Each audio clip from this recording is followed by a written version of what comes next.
Baldé, M. Mamadou Kali Gallo et M. Moussa Kiegoro Kamara.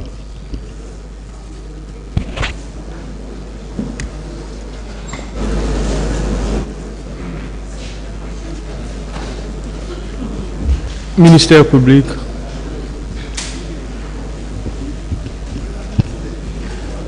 Merci, Monsieur le Président. Silence, s'il vous plaît.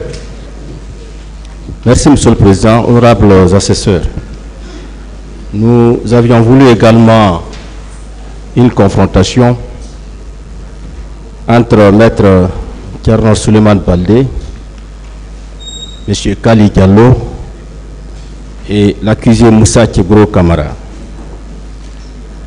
Maître Baldé, après les massacres du 28 septembre 2009, au nombre de 11 activistes, vous vous étiez retrouvés à la maison des jeunes de Dixine-Port pour protester justement sur la manière avec laquelle cet après-massacre était géré. Et vous dites que aux environs de 20 heures, Colonel Kiegoro et ses hommes sont venus vous enlever pour vous conduire à leur service au camp Alpha Yaya Diallo, là où vous avez été séquestré et torturé. Vous allez nous dire en 2 mots comment cet enlèvement a eu lieu et la nature des tortures que vous avez subies au sein de leur service. Merci beaucoup. Je tiens juste à préciser, nous avions organisé une grève de la faim pour dénoncer non seulement la violence, mais aussi exiger à ce qu'il y ait des négociations entre les différentes parties pour éviter de nouvelles violences. Donc, avant même que nous organisions la grève de la faim. Bon, vous pouvez nous dire l'essentiel, s'il vous plaît. Vous aviez déjà expliqué tout ça. Oui. Dites-nous l'essentiel. Tout à fait. Donc, on avait informé tout le monde et nous avons organisé la grève de la faim. Le premier jour, ça s'est bien passé, comme je l'avais dit. Mais c'est vers 20 heures. Nous étions à l'intérieur de la salle, couchés sur des matelas. La porte n'était pas fermée à clé. Et il y a Colonel Kiegoro qui est venu devant nous, et je suis content de le regarder et de le voir en face. Il a défoncé la porte avec ses hommes. Il est rentré.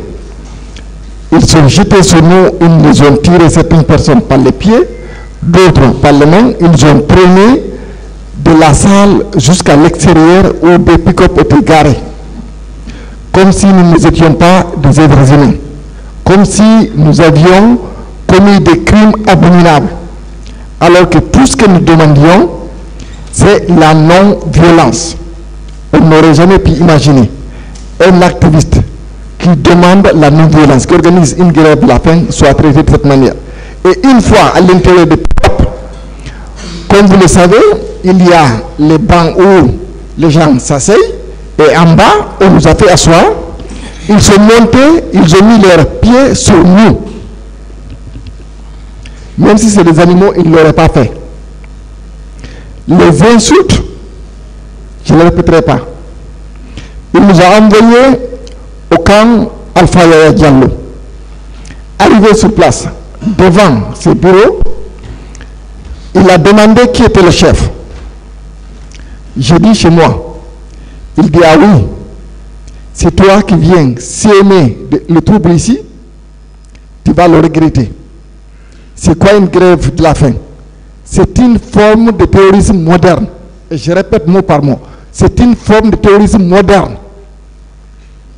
Il a ordonné à ces gens d'envoyer des pains. Et je précise des pains libanais. Puisque c'est différent par rapport au pain tapalapa.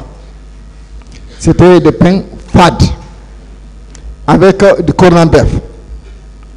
Il nous a dit, vous avez 2 options. Soit vous mangez, ou bien 100 coups sur les fesses. Vous choisissez. Je pense que la question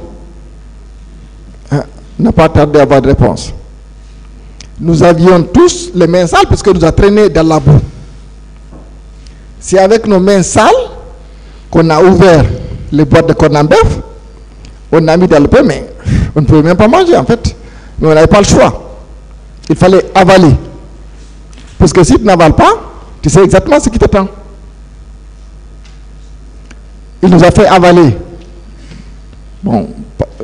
certains morceaux du pain. Et ensuite, il nous a mis dans un conteneur qui était posé juste devant ses bureaux. En face de ses bureaux. Comme si nous étions des animaux. Et à l'intérieur, il y avait des personnes. Il n'y avait rien à l'intérieur à part des cartons que les détenus avaient mis sur place.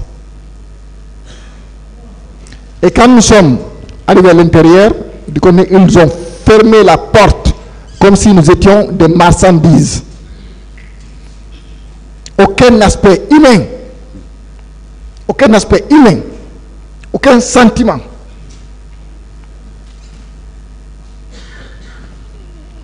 Les deux détenus qui étaient à l'intérieur, il y a l'un d'entre eux qui a commencé à nous menacer. Heureusement, le second détenu l'a empêché. Il a pris le carton qu'il avait avec lui, il me l'a donné, il m'a demandé de me coucher sur place.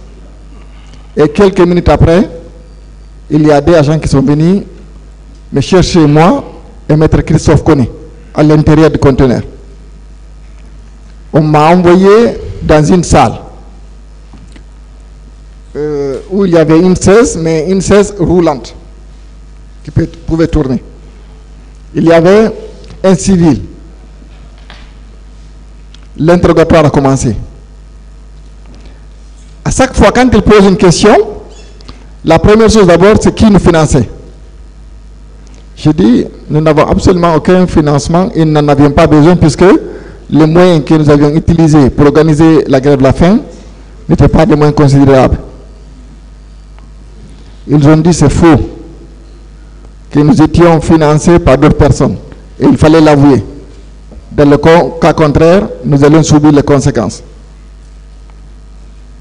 Et si la question n'était pas satisfaisante, c'était des gifles et des insultes. Ça a duré, si ma mémoire est bonne, à partir de 21h, 22h30, comme ça, jusqu'à 2h du matin. Et je ne pouvais plus. Je leur ai dit, bon, vous arrêtez, vous écrivez tout ce que vous voulez et je signe. Ils ont écrit ce qu'ils voulaient, ils m'ont donné, j'ai apposé ma signature. Malgré cela, il y a l'un des gendarmes qui a continué à me frapper. Il y a un second qui a dit, non, non, arrête maintenant. Ils m'ont reconduit à l'intérieur du conteneur. Il y a, je ne sais pas ce qui s'est passé à mon absence par rapport aux autres, mais il y a des gens qu'on cherchait et ramenés, et le lendemain matin, ils ont fait sortir tous devant le bâtiment principal. Il y avait le professeur Koutoubou Sano et le colonel Abdoulaye Serif Diaby qui est là. Et j'espère que vous allez l'appeler. Il était présent, les deux. Le professeur Koutoubou Sano nous a dit que c'est capitaine Dadis Camara qui l'a envoyé pour nous demander d'arrêter la grève de la faim et que nos revendications seront tenues compte. Ils nous ont pris de Camp Alfaya pour nous amener à l'hôpital Donka. Parce qu'avec le traitement que nous avions suivi, il y a certains d'entre nous qui avaient des blessures. On nous a alignés à l'hôpital Donka comme si nous étions des criminels, comme on voit à la télé, alignés, et les gens nous regardaient, puisque moi personnellement, je ne portais plus de chemise. On nous a examinés, il y a eu des soins, et ensuite, le professeur Koutoubou Sano nous a envoyés dans un restaurant juste au niveau du pont 8 novembre. Le colonel Diaby, il était présent. Et après, nous devions aller rencontrer capitaine Moussa Dadis Camara au Camp Alfaya. Nous avons attendu pendant une certaine période Monsieur le Président. Et compte tenu de notre état. On va l'arrêter là. C'est bon. Bien. D'accord. Bien, merci bien. Monsieur Kali Diallo. Monsieur le procureur. Est-ce que vous confirmez les déclarations de Maître Thierno Souleymane Baldé? Oui, sauf que je reste catégorique, c'était aux environs de 0 heure que colonel Thieboro et les pick-up étaient venus avec une violence hors pair pour nous prendre, nous humilier après avoir traîné. D'abord, on avait sorti les populations, les citoyens, avec le chef quartier. Il vous en souviendra lors de mon passage ici le 3 octobre, son avocat avait promis de faire passer ce chef de quartier. Parce qu'effectivement, j'avais expliqué, colonel Thieboro estimait que lui était redevable, parce que c'est en violation de toutes les règles qui doivent gouverner une administration qu'il avait nommée, qu'il avait choisie. C'était soi-disant une journée d'assainissement. Il est venu, il dit, où est le chef quartier qui était élu? Lui, il n'était pas là, il dit, je te nomme chef quartier. Malheureusement, j'ai attendu l'arrivée de ce chef quartier pour comparer, et finalement, je sais que pour des questions de sincérité, il n'a pas accepté de venir. Voyez-vous, donc, il avait mobilisé ce chef quartier avec des populations, après avoir nous taxé avec l'eau que nous avions estimé de prendre pendant ces 5 jours-là, des terroristes, comment des étrangers, vous acceptez ces étrangers ici, avec toutes les menaces possibles de nous faire périr et de dénicher tout ce qui avait financé le réseau, les terroristes, ainsi de suite. Il nous a envoyés au camp. Il nous a envoyés au camp aux environs de 1 heure. D'abord, je précise qu'avec les niches de pain, on était filmés. Il vous en souviendra dans l'esprit que nous devions passer dans la rubrique d'Adi Show. Donc, au moment de prendre le pain, il y a les caméras qui sont là, on vous filme. Et après, il nous a jetés dans le conteneur. Moi, pratiquement, c'est aux environs de 2 heures qu'on était parti m'extraire dans ce conteneur-là et pour des interrogatoires. La question, il fallait dire qui nous finance, ainsi de suite. Et le lendemain, j'étais là, encore une fois, je le répète, j'ai entendu le premier appel du Miézin pour la Lobe et on m'a ensuite ramené au niveau du conteneur. Et le lendemain, vers les 5 heures, on m'a pris, on m'a envoyé dans une cellule climatisée, mais on m'a déshabillé avant d'introduire dans cette cellule où il y avait des présumés narcotrafiquants. Et c'est là que j'ai profité pour appeler l'actuel président de l'OGDH, parce que j'avais appelé le président de l'OGDH, fait Dr Thierno Madjusso. Je ne l'avais pas réussi à l'avoir, j'ai appelé le secrétaire général, en ce moment c'était le secrétaire ou le vice-président chargé des conflits. L'actuel président de l'OGDH, c'est en ce moment qu'il a envoyé, j'ai donné les noms, et il a la première déclaration venue de, comme on appelle, de la RADO. C'est comme ça que ça s'est venu. Et colonel Thieboro pensait que, c'est-à-dire c'est de façon clandestine que nous étions là, et il avait, avec toutes les menaces possibles, non seulement en violation de tout ce qui est instrument de protection de la personne humaine, dans le respect de sa dignité, il nous a infligé ces douleurs-là, il nous a infligé ces tortures-là, avec toutes les menaces possibles. Parce que vous savez, c'est clair, c'est universel, l'objectif recherché de la torture, c'est d'inculquer la peur et la terreur.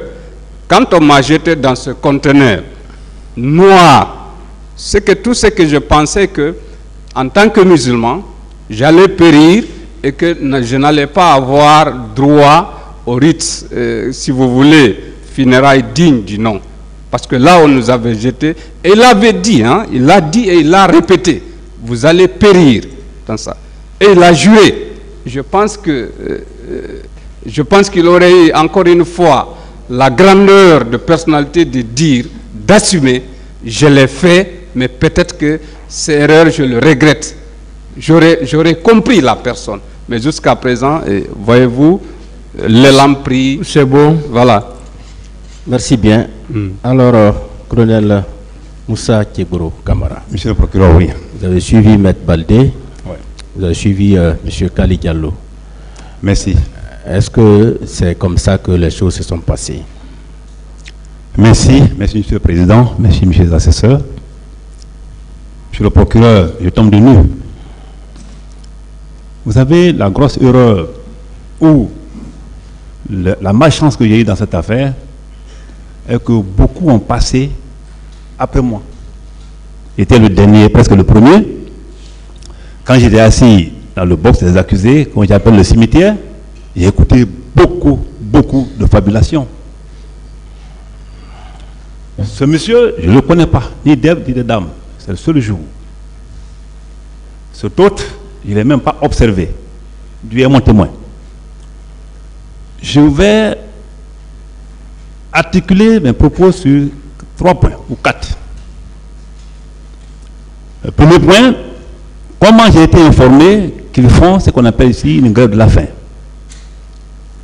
Le deuxième point, mon arrivée sur le terrain. Le troisième point, une fois au camp Samouri, au camp Fayaya. Et le quatrième point, probablement, si vous donnez le temps le Président, et ça va m'arranger parce que je n'ai pas eu le temps d'en parler. Bon, soyez bref. Oui, je vais être bref. On leur a demandé d'être bref parce que c'est un point, s'il vous plaît. C'est un point très précis. Tout à fait. Donc, soyez bref. Je serai bref, Monsieur le Président. Le quatrième point va s'articuler sur le témoignage. Éventuellement, cette histoire de nomination de chef de quartier. Le premier point, j'étais en ville. N'oubliez pas que je suis logé depuis 2009. J'étais logé à Duxine. Je connais toute la population de Duxine.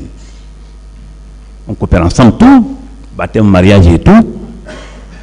C'est dans ce contexte que le chef de quartier m'a appelé un soir, vers les 17h. Le marché était encore plein. Ceux qui parlent de 19h, comme cet autre, et celui-ci parle de 0h. Première contradiction. Peu importe, on va y arriver. J'ai été appelé, je suis venu. J'étais à côté. Je suis venu, il y avait un pick-up, on quittait la ville, et j'avais moi j'avais ma voiture de commandement. Effectivement, j'ai trouvé le chef de quartier devant la maison de jeunes comme il a indiqué. Il me dit, il y a des jeunes ici, ils ne sont même pas dans notre quartier, on n'était pas informés en tant que chef de quartier, et ils sont là depuis presque quelques heures maintenant, et ils réclament une grève de faim. Autorité à l'époque. Et c'est mon quartier. Je suis rentré, comme je le savais déjà. Le pain a été acheté, les sardines achetées, le chef de quartier et les femmes de quartier étaient là, autour de la chose. Le marché était encore plein, je le dis bien sûr. Je suis rentré et on a échangé. Comme je l'ai tout fait, hein. Moi je suis un spécialiste de négociation des crises et des conflits. Ça, c'est pas commencé aujourd'hui. Donc, je suis rentré, effectivement, quand il dit que c'est au camp, il a dit je suis tel. Non, c'est sur place là-bas, devant le quartier, devant les conseillers du quartier, ils sont encore tous vivants. On a ouvert le débat. Il a demandé qu'est-ce qui ne va pas. On vient de quitter un problème le 28 septembre qui n'est pas fini. Et voilà encore un problème qui surgit. Qu'est-ce qui ne va pas? Il a raconté, comme c'est le faiseur de roi, il a raconté beaucoup de choses. C'est un DD, comme il a dit ici, c'est lui qui a fait le premier communiqué. C'est lui qui a fait la feuille de route du Premier ministre. Il a raconté des choses. Moi, j'étais là, je l'écoutais. Qu'est-ce que vous voulez? Emploi jeune, marché construit, maison de jeunes construite, ainsi de suite. Il a enchaîné. C'était leur point de revendication. Alors, j'ai dit, on veut rencontrer l'autorité, il n'y a pas de problème. Manger d'abord. Tout ça, nous sommes dans la maison de jeunes. Hein.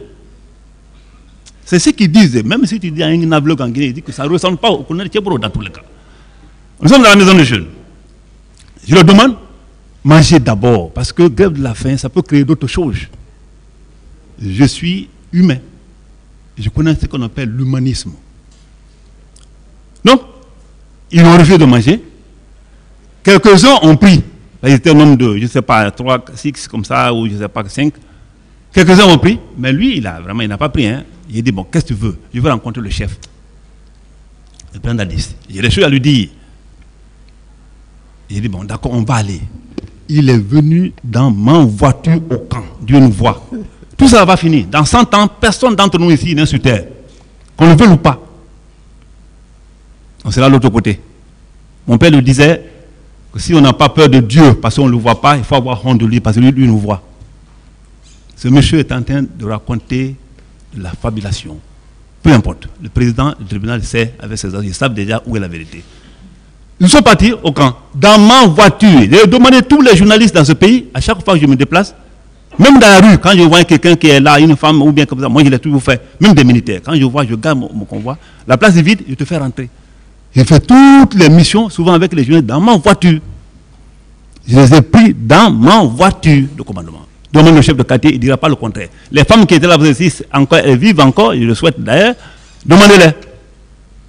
Nous sommes partis au camp, mais par députation. Ils étaient au nombre de 4, je pense 3 ou 4, je ne sais pas. Nous sommes partis au camp. Arrivé au camp, je l'ai écouté. Nous sommes vers les 18h maintenant. Hein. C'était vers les 17h. Hein. Allez demander à chose, qu'on appelle là, au marché. Arrivé au camp, je les ai demandé.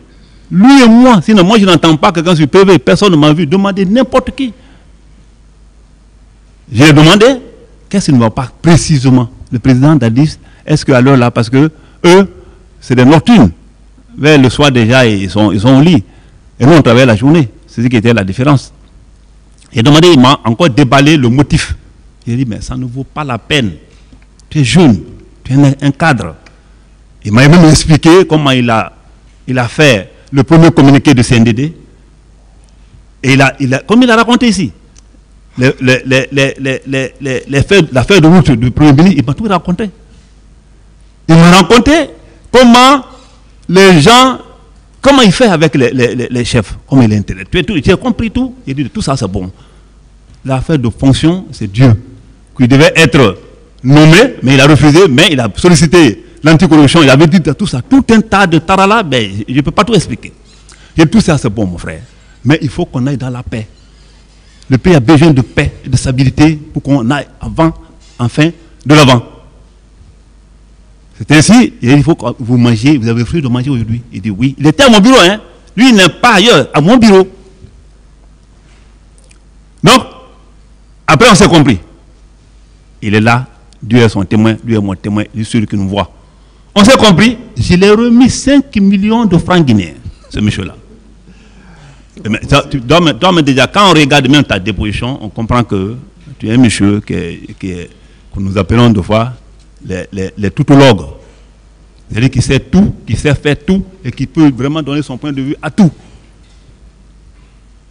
Ce monsieur, il quitte 5 millions, je le dis, entre Dieu et moi, et en me basant sur ma carrière, et tous mes serments que j'ai pris. Mon frère, Dieu est grand. D'abord, ce n'est pas un dossier du 28 septembre, c'est loin. Mais je l'ai accepté parce que, tellement qu'il a parlé ici, moi j'ai dit aux avocats, mettez-lui sur la liste là, des confrontations. Il a dit à la face du monde, il faut qu'on vienne dépeindre. Ce monsieur, c'est là-bas on s'est quitté. C'est là-bas on s'est quitté. Il a pris les 5 millions, pour moi ils sont partis. Il était d'accord avec les propos que j'ai avancés. Il est parti. Est-ce que la nuit, il a été entendu sur PV? Je n'étais pas chargé des PV. Qui disent alors, c'est lui qui l'a entendu sur PV.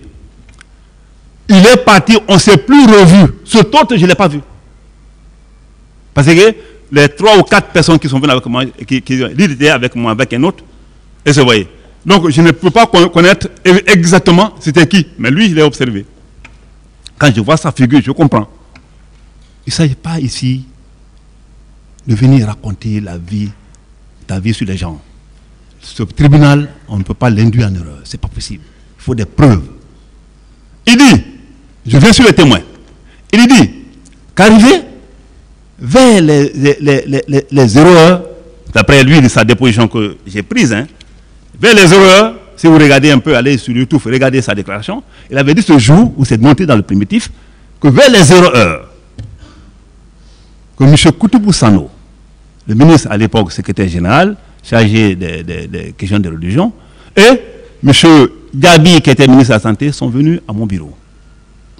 Demandez à Koutoubou Sano, pour une première déclaration fausse, demandez à Koutoubou Sano, et M. Gabi, qui est d'ailleurs présent dans ce box-là, si un seul jour, de tout le temps que j'ai eu à faire, aux affaires, au niveau, à la tête de services spéciaux, s'ils ont mis pied chez moi. Même pour venir me dire, simple visite de courtoisie, demandez-les. Ça, c'est jamais fait. On parle de conteneurs. C'est ridicule. Ce débat, je pense que c'est, comme les gens me disent, c'est acquis au débat. Moi, je pense que j'ai donné ma version par rapport à cette histoire de conteneurs.